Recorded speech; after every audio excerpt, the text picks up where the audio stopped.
Hello everyone and welcome to the Kukli Bushcraft channel. Okay, so we've got a couple of Hultasfors knives to show you today. So they're well known for making these work knives really cheap, and really quite durable and quite good. You know, standard Scandi grind. Another thing they make is the Groskniv, or the heavy duty, which has got a green handle and looks just like this, but different. So this is basically a Groskniv with a little additional belt loop, black coating, and some measurements put on the blade. The measurements, well, I've been using them for measuring holes for pegs, so it is actually quite useful. Yeah, it's really great as a work knife. You know, I mean, you can get a 90-degree marking on a piece of wood like that, more or less, as if you're being a bit rough and ready. Yeah, they sharpen up nicely. Yeah, so this is basically a Groskniv, but the thing I really don't like about Hultasfors knives is the sheaths. The fastening method. You can see I've modified that a bit. I've removed the bit of plastic that's in there and I've put a nail in there to actually keep it shut. But with these belt loops, I'm going to do this for the video. I'm not going to do this again, but this is how the belt attachment works. So you can attach it, you can hang it on a button there, that's perfectly good. But as if you want to put it on your belt, you've got that thing there, you've got a little piece of plastic in there that means that your belt has to be very thin and flexible, and that clips into place there. And it's really quite fiddly. It really doesn't seem to work with any belt that I've got. And I suppose you're supposed to squeeze those tabs if you can actually get your fingers in there. But yeah, it's a really bad system. But this works really well. Well, it works like a normal belt loop. I noticed during editing that a couple of times I called this the OK2. So let's get this clear. The one with the rubber grip is the OK4,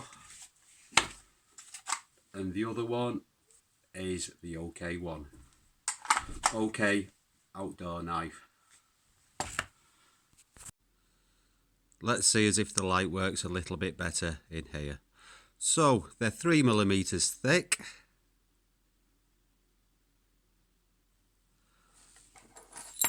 Let's have a look at the length.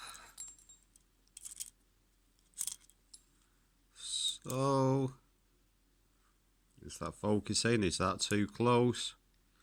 So I make that about, it looks like 93mm. And the only difference between these two knives is the rubber grip on the OK2. OK4. Yeah, so that's about 93mm. So this one has had a little bit of use, not very much at all. And this one, I've been using this every day, using it hard at work for probably about a month now. And yeah, in my job, I'm not gentle with my work knives. So it's always a good way for me to test knives out that I'm going to review later.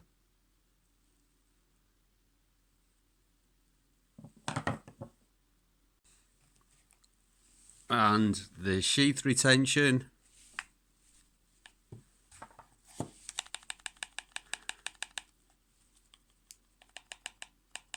is good. This one seems to rattle a bit. Ah, it's not even in the sheath. Okay, so it doesn't even fall out of the sheath when it's not in there properly. And there's not much rattle. as if I do upload this tonight, happy Halloween. I'll take you outside for a moment just to show you how well it works with a ferro rod. This stuff is the linen that we use. We buy it in big long rolls and we use it for log cabin construction. It's what we put between the logs to keep the draft out. And I've never tried this with a ferro rod. Might not actually work.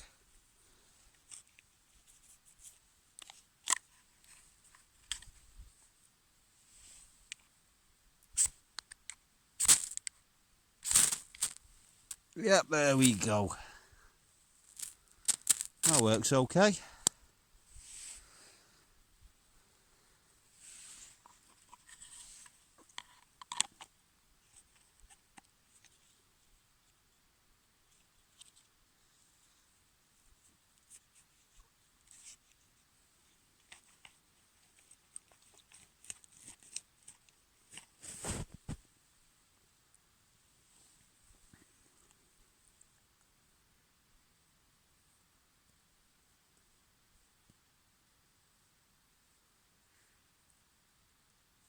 I'm going to try and char some of this stuff.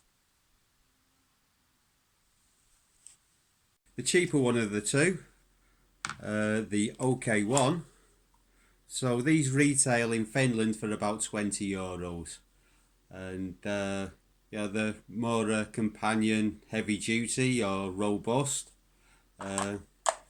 costs a little bit more than this one and a little bit less than this one. Basically these are 30 to €33. I got both of these half price, so they were really very good value for money. But you know, as if the Mora equivalent is significantly cheaper, buy the Mora equivalent, definitely. On the other hand, they do have a ferro rod loop and they do have a 90-degree spine. So, yeah, for a similar price to the Mora equivalent, they're actually really quite functional as a bushcraft knife. So this one, the one that I've actually been taking to work every day, I've got my own Scandi Vex on there. So this is another little drawback, that you've got that secondary bevel on there, which I don't think's really necessary. I think with a zero grind, these things work a lot better, or at least a Scandi Vex.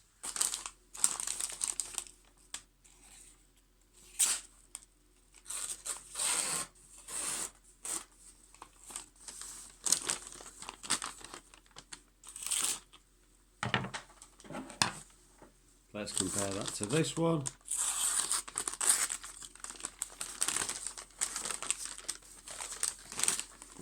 There's lots of creases in this newspaper.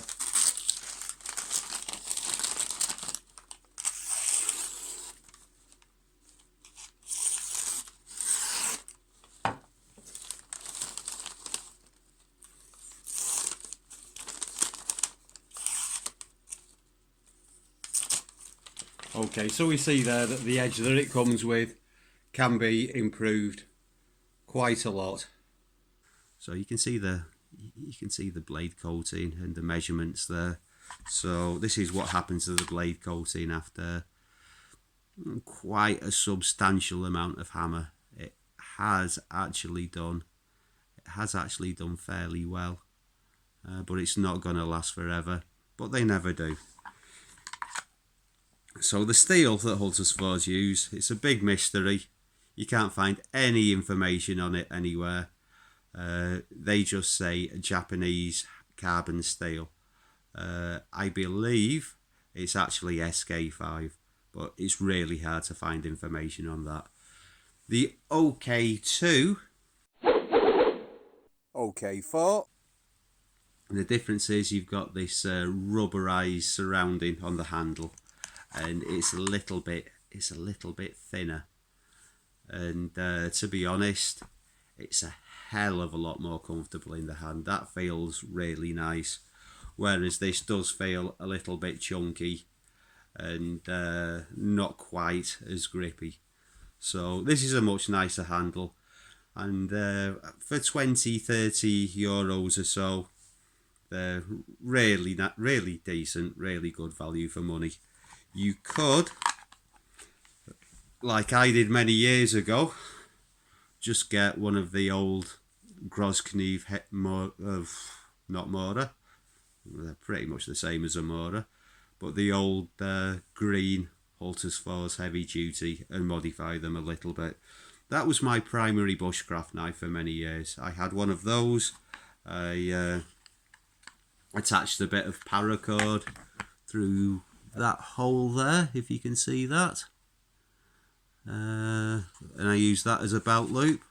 Ferro rod on the front with a Ranger band, a little bit of bike inner tube, and a little bit of the inside of a pen or something, I think it was, that it actually slotted into, and the shape of the sheath gave it a really nice click to it. I also had a whistle attached to it, and yeah, it served me really well for a number of years, and I've still got it somewhere. I did exactly the same as with this one. I got rid of the secondary bevel, and which I'll eventually do with this one. I'm going to start using this one quite a lot, I think. I really like that handle. It's good. So yeah, plenty of room on there if you've got big hands. And yeah, another thing I did, which they haven't done with these, is I drilled a lanyard hole in there with my Groskniv. So yeah, both quite decent knives, especially for the price. At least the price in Europe. Like I say, I've heard they're pretty damn expensive for what they are in the United States. They're not pretty, and you know, but they're functional. I mean, we've got a rat tail tang. I don't know how far that goes into the handle. I do know they will take a good bit of hammer. So that's about all I've got for you today. Well, thank you very much for watching, and yeah, if you liked the video, please give us a thumbs up, please drop us a comment, and I'll see you all again soon for another Kukuli Bushcraft video. Bye for now.